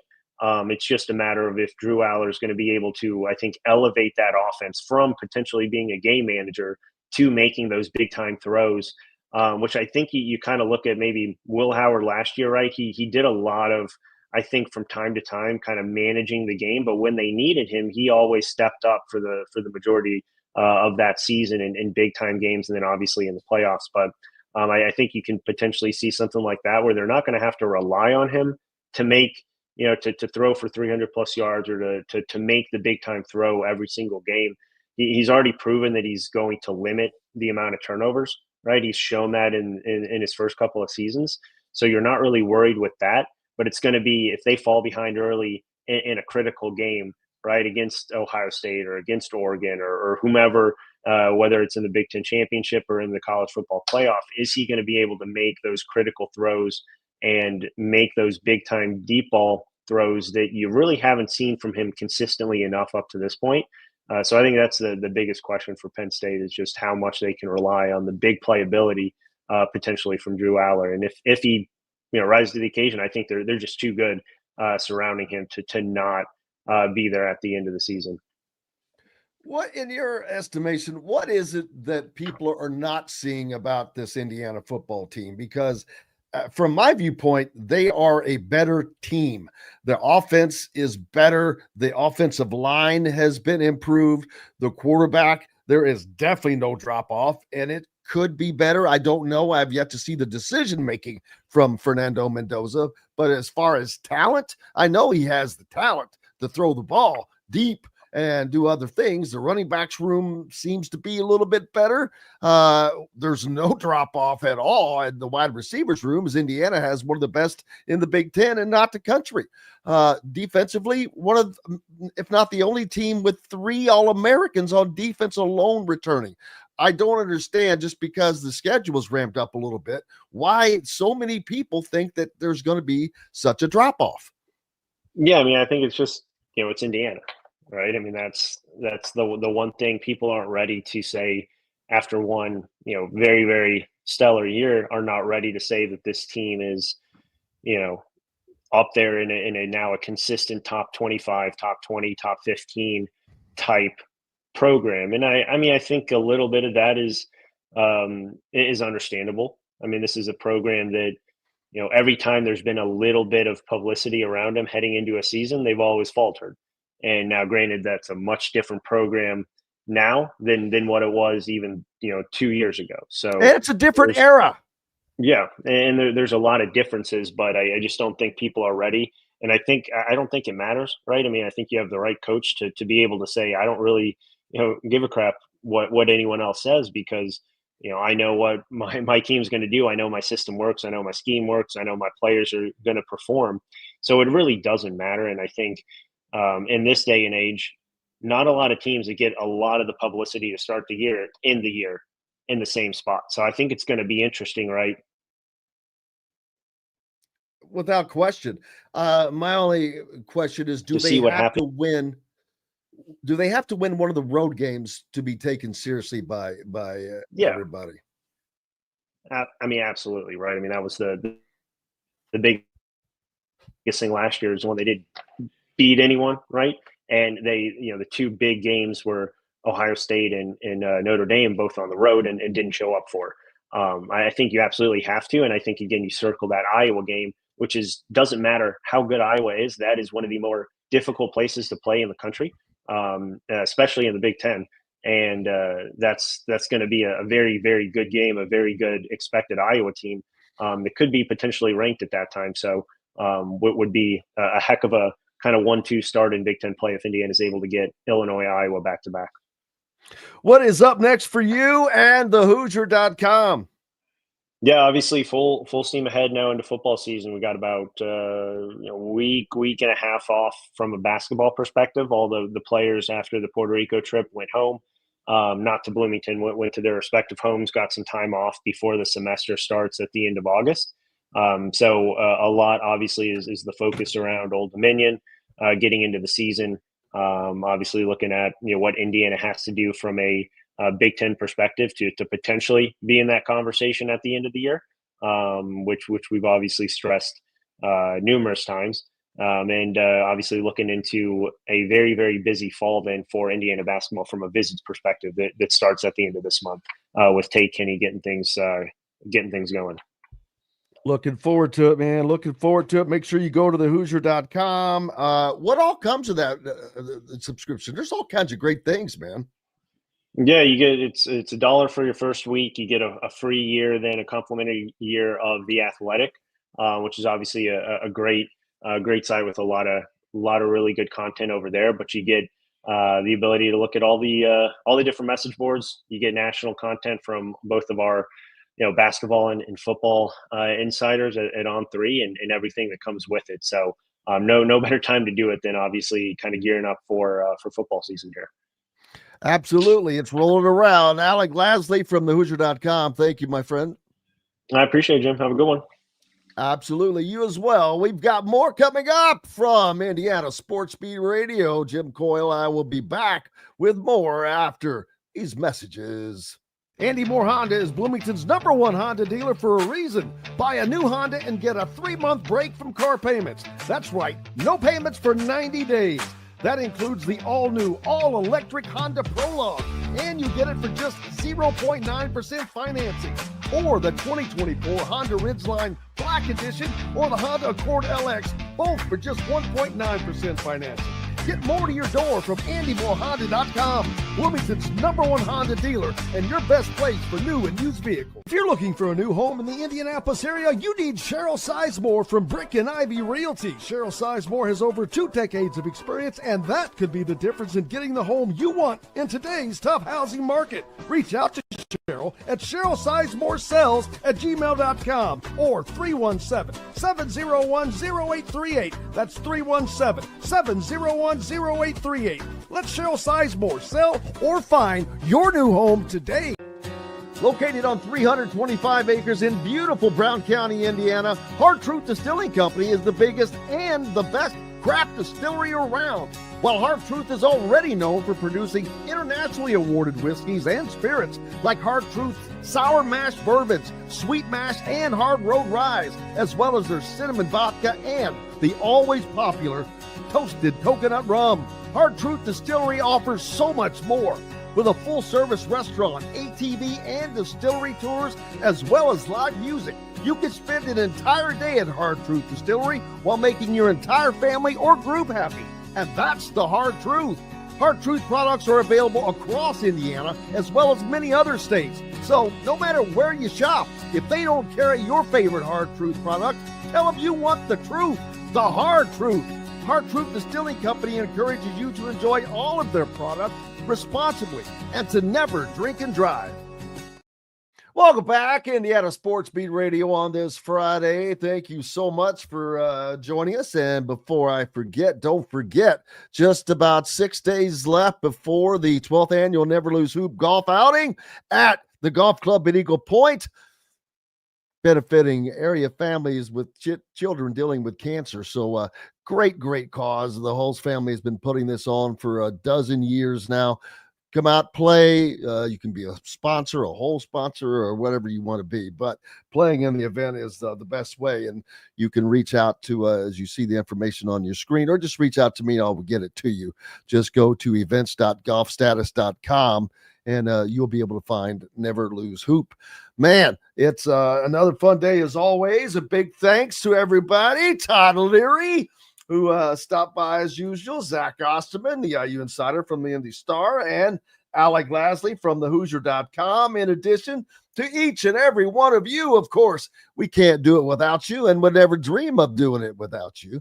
But we're back on Monday to do this all again. Until then, I am Jim Coyle, and I will see you on the radio. Thanks for listening to Indiana Sports Beat Radio. Be sure to subscribe to our YouTube page for more clips and team coverage of Indiana basketball, football, and more. You can also find full episodes and tons of other content on thehoosier.com. We'll see you next time for another edition of Indiana Sports Beat Radio.